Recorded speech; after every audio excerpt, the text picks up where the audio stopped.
वंशानां आयुर्वेश्वर्याकुलतीर्थं श्री दुर्गा भवानी देवताः सायंकालसमये प्रदोषपूजकाले लक्ष्मी अष्टोत्तरशतां पूजां करिष्ये। श्री विद्यां परिपूर्णमेरु शिखरे बिंदु त्रिकोणे सुधां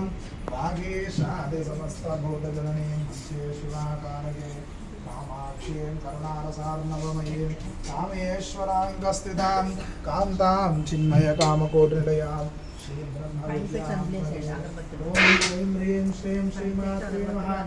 ॐ प्रकृत्यै नमः विकृत्यै नमः विद्याय नमः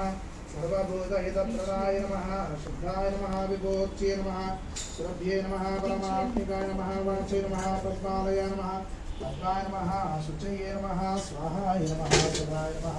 सुधाय नमः धन्याय नमः हिरण्मये नमः लक्ष्म्ये नमः नित्यपुष्टाय नमः विभावर्ये नमः आदित्ये नमः आदित्ये नमः दीप्ताय नमः वसुदाय नमः वसुधारिण्ये नमः कमलाय नमः कान्ताय नमः कामाक्षी नमः क्रोधसंभवाय नमः अनुग्रहप्रदाय नमः बुद्धे नमः अनघाय नमः हरिवल्लभाय नमः शोकाय नमः अमृताय नमः दीप्ताय नमः लोकशोकविनाशिन्ये नमः धर्मनिलयाय नमः करुणाय नमः लोकमात्रे नमः